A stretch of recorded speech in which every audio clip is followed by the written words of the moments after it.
ಮಾಡಲಾಗಿದೆ. ರಾಯಚೂರು ಜಿಲ್ಲೆಯ ಮಾನ್ವಿ ತಾಲೂಕಿಗೆ ಗಡೀಪಾರು ಮಾಡಲಾಗಿದೆ. 1 ವರ್ಷದ ಅವಧಿಗೆ ದಕ್ಷಿಣ ಕನ್ನಡ ಜಿಲ್ಲೆಯಿಂದ ತಿಮರೋಡಿಯನ್ನ ಗಡೀಪಾರು ಮಾಡುವಂತಹ ಕೆಲಸ ಆಗಿದೆ.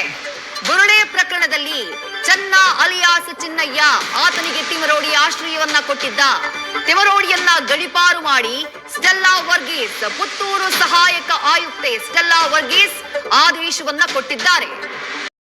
ಹಾಗೇನೆ ತಿಮರೋಡಿ ವಿರುದ್ಧ 32 ಪ್ರಕರಣಗಳಿದ್ದಾವೆ. ಅದು ಸಿವಿಲ್ ಆಗ್ಬೋದು, ಹಾಗೇನೆ ಕ್ರಿಮಿನಲ್. ಈ 32 ಪ್ರಕರಣಗಳಿದ್ದಾವೆ. ಅದು ಈ ಗಡೀಪಾರಿಗೆ ಒಂದು ಪ್ರೊಸೀಜರ್ ಏನಿದೆ ಅದು ಈ ಹಿಂದಿನಿಂದಲೇ ನಡೀತಾ ಇತ್ತು. ಇವತ್ತಿಂದ ಈಗಿಂದ ನಡೆಯುವುದಲ್ಲ, ಈ ಹಿಂದಿನಿಂದಲೇ ಆ ಒಂದು ಈ ಪ್ರಕ್ರಿಯೆಗಳು ನಡೀತಾ ಇದ್ದು. ಆದ್ರೆ ಆದೇಶವನ್ನ ಈಗಾಗಲೇ ಹೊರಡಿಸಿದ್ದಾರೆ. ಮತ್ತೆ ಈ ಒಂದು ಪ್ರಕರಣ ಏನಿದೆ, ಶಾಹುತ್ತಿಟ ಪ್ರಕರಣ ಆಗ್ಬೋದು, ಹಾಗೇನೆ ಈ ಬುರುಡೆ ರಹಸ್ಯ ಪ್ರಕರಣ, ಇದರಲ್ಲಿ ನೇರವಾಗಿ ಭಾಗಿಯಾದಂತವರು ತಿಮರೋಡಿ. ಯಾಕಂದ್ರೆ ಚೆನ್ನ ಏನಿದ್ದಾನೆ ಆರೋಪಿ, 2 ಪ್ರಕರಣದ ಪ್ರಮುಖ ಆರೋಪಿ ಏನಿದ್ದಾನೆ, ಆತನಿಗೆ ಈ ಆಶ್ರಯ ಕೊಟ್ಟದ್ದು ತನ್ನ ಮನೆಯಲ್ಲಿ. ಮತ್ತೆ ಅವರ ಮನೆಯಲ್ಲಿ ಶೋಧ ಕಾರ್ಯ ನಡೆಸಿದಾಗ ಒಂದು ಬಂದೂಕು ಹಾಗೇನೆ 2 ತಲ್ವಾರುಗಳು, ಅಕ್ರಮ ಶಸ್ತ್ರಾಸ್ತ್ರಗಳು ಕೂಡ ಸಿಕ್ಕಿದ್ದು. ಅವರ ಮೇಲೆ ಈಗ ಪ್ರಕರಣ ಕೂಡ ದಾಖಲಾಗಿದೆ. ಈಗಾಗಲೇ 2 ನೋಟಿಸ್ ಕೂಡ ಕೊಟ್ಟಿದ್ದಾರೆ. ಈಗಾಗಲೇ ನೋಟಿಸ್ ಕೊಟ್ಟರು ಕೂಡ ಅವ್ರು ಇನ್ನುವರೆಗೂ ವಿಚಾರಣೆಗೆ ಹಾಜರಲ್ಲ. 25ಕ್ಕೆ ವಿಚಾರಣೆಗೆ ಹಾಜರಾಗಬೇಕು ಅನ್ನೋ ಒಂದು ಮಾಹಿತಿಯನ್ನ, ಸೂಚನೆಯನ್ನ ಅವರಿಗೆ ಕೊಟ್ಟಿರುವಂತದ್ದು. ಅದರ ನಡುವೆ ಈ ಒಂದು ಗಡೀಪಾರು ಆದೇಶ ಬಂದಿದೆ.